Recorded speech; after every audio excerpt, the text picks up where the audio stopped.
All right, so I'm at the corner gym this morning. I'm here with Jason Meddi. Jason, congratulations on your big win, the knockout win over Jackson Masamba. Talk to us about the feeling of the fight. Morning, Hayden. Firstly, I'd like to say thank you for making time to come to our gym. We really appreciate it. And yes, man, it's a good feeling, beating a man like Jackson. And in our last interview, I remember telling you that Jackson is a good, experienced boxer, but he's not a problem.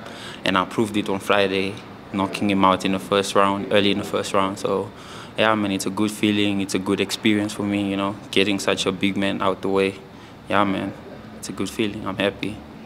All right, and obviously a result for you like that boosts you a lot because, yes, the first guy to stop Jackson Masamba, but also you're developing and growing as a fighter. So, knockout wins along the way also, hype you up and build you. Yes, sir. Of course, Jackson hasn't been stopped in 13 fights. I was the first one to do it, and I did it inside the first round. And, of course, we're still on our way up. This win will obviously boost me and boost my record and give me better fights, bigger fights, maybe title shots. So yeah, I mean, I just want to keep winning, keep working hard, and just getting all these guys out the way, man. Yeah. So I mean, after the fights, what happened was a couple of guys got in the ring. One of them being Mbiya Kanku. He confronted you in the ring. Obviously, he's not your weight division, but he had a problem with you. Can you just run us through what happened there and what's your response to that? Yeah, man, I was shocked in a way because Mbiya and I has never had a problem before. We've always been cool. We trained together for about a year, if I'm not mistaken. We trained together. We parted ways. He went with Bonyeme, and I came with Bradley Goldblatt, who's my manager now at the corner gym. And we met at events. We were cool, we were fine till the day of the weigh-in. That's when I saw some off energy that he gave me. And then obviously on fight night after I knocked out Masamba, I saw him walk in the ring. Obviously I didn't know he was coming to me. I thought maybe he was going to check up on his friend because he walked him out.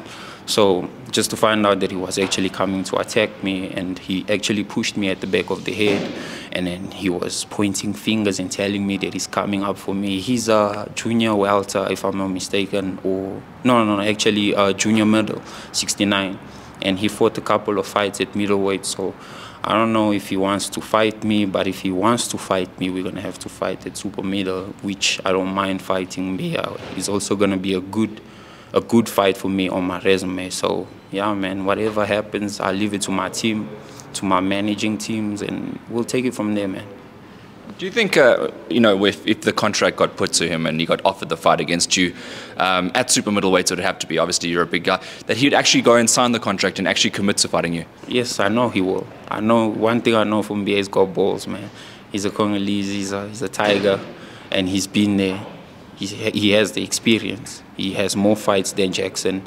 I know that if the contract is offered to him, he'll fight. I know he's calling me out all over social media, on Facebook, Instagram, TikToks, even calling me out, wanting to fight. So if he wants to fight me, I'm sure he knows that he'll have to fight me at super middle, which I don't know how he's going to do because he hasn't been there with a flash super middleweight like me. I hit hard, I'm quick, and so we'll just see from there, man. I can't say much on that. And your profile is raising really fast as well. I mean, I know that you obviously had that debut fight against Asamach Velum, which you also say was a very good fight for you. Obviously, that's a fight in the future. I still believe for title honors, not to have it straight away and maybe to let this build a little bit. But who next for you? Who would you like to step in there with? Well, Mbiya was never part of our plan to begin with. So we had a plan to close off the year with a title shot, which this year went really quick. It's almost November already.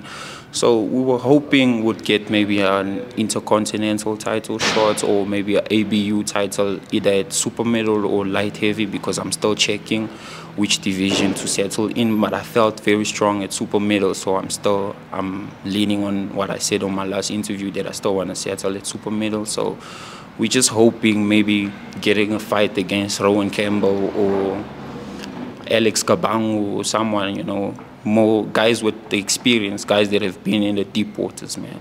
So I'm trying to close off my year like that. But if Mbiya wants to be part of the plan, I don't mind, man. I can close off the year by knocking him out. I know I'll knock that man out, man. Do you think by fighting a guy like Mbiya, because he'll be first time at super middleweights, obviously you would forego having a title shot, then it would be an 8-round or a 10-round or something like that. Does that fit into your plans though? Sure, for sure, man. Mbiya and I can do it maybe 8. If it's a 10 or if it's a 10 round or more, maybe it will be a title in between, but I don't know if he deserves the title shot, because I don't think in the last 2 years Mbiya has proven himself really, because his last major fight, which was Bupape, he got knocked out badly. He was left with spaghetti legs in the second round. Before that, he fought Walter Dlamini, which we know he was finished already. He done his career, and that was the end of him. And then he fought this guy that he fought 3 weeks ago. So I don't think Mbiya really fought. So if the fight has to happen, 8th round doesn't sound bad also, but 10, if it's a 10 or 12 round, then there should be a title, you know, in between in the fight. One of your teammates fought Mbiya before, Enrique Lando, and he obviously did quite a number on him. Do you look to him for inspiration as to how to, if you did get in the fight with Mbiya, as to how to approach the fight? Yeah, man. Lando's my teammate. We always training together every day. We sparred a couple of times, but I don't spar him anymore that much, because I spar mostly cruiserweights now for the punching power and that pressure, that weight. But he tells me a lot about Mbiya, and which I'm also aware of, having to be his teammate in the past. I know that Mbiya doesn't have a chin. You know, Mbiya can't take punches, because I think all his 6 losses came by knockout. He lost all his fights by knockout. I haven't been knocked out. I haven't been knocked down so far in 6 fights. So I think if we do step in, I'll get a few tips from Sparta, because he's been there with him already. So yeah, man, I think it's a +1 for me. All right, let's go back to you and your performance really quickly. Did you expect that result to happen the way it did? Because obviously, I don't think a lot of people would have picked that as a first-round knockout against Masamba. Did you expect that? Was that in the game plan for you? Yes, it was. It was a game plan. Because even in my interview, in my previous interview, I said that Masamba hasn't been hitting the right places. You know, I watch his fights. I've been in his fights. I see everybody wants to hit him in the head. If you watch the footage, which hasn't been released yet, there was a few problems with the video. But I first caught him on a body punch. I hit his solar plex, and he was out from there. I knew he was out from there. That's why I jumped him and I stopped the fight. So the plan was to stop him. The plan was to actually not just beat him, because he's beatable. We've seen that repeatedly. The aim was to stop him or knock him out cold, which I did, because I planned on doing it like that with my team, with my coach Bobo. We knew where to hit Masamba to stop the fight. That was the plan. It was no luck. I never went there wishing to know. I knew I was going to knock him out, and I did that. It just came as a shocker because he came early, but I knew that I was going to knock him out. All right. So we're looking forward to the next step. Obviously, we want to get you out before the end of the year. We want to see you again in action. Obviously, you're ready. You don't want to wait until next year. You want to have another fight. How's the body feeling after the camp? And are you ready? And how soon will you be ready to go again? Man, my body's 100%. I was back at gym on Monday already. Sparred. I think I've had already a 10-round sparring on Wednesday. I sparred at Damien Durant's gym with Akani Puzi. I'll be sparring again today, Friday, with Puzi. So my body, that wasn't a fight, man. That was more like a warm-up in a dressing room. I just threw 1 or 2 punches and the fight was over. So I had no reason to stay home. So I was back. My road work is back. My sparring, my bags and pad session is back. So I'm ready, man. If a fight comes for next month, I'll be ready. I'm always ready, man. Would you say you burnt more calories dancing after the fight? Yes, sir, for sure. I got more tired going back to the dressing room from dancing. You know, my team, as everybody knows, that we just met people, a bunch of crazy people, man. We went back in the dressing room. It was all dancers and singing.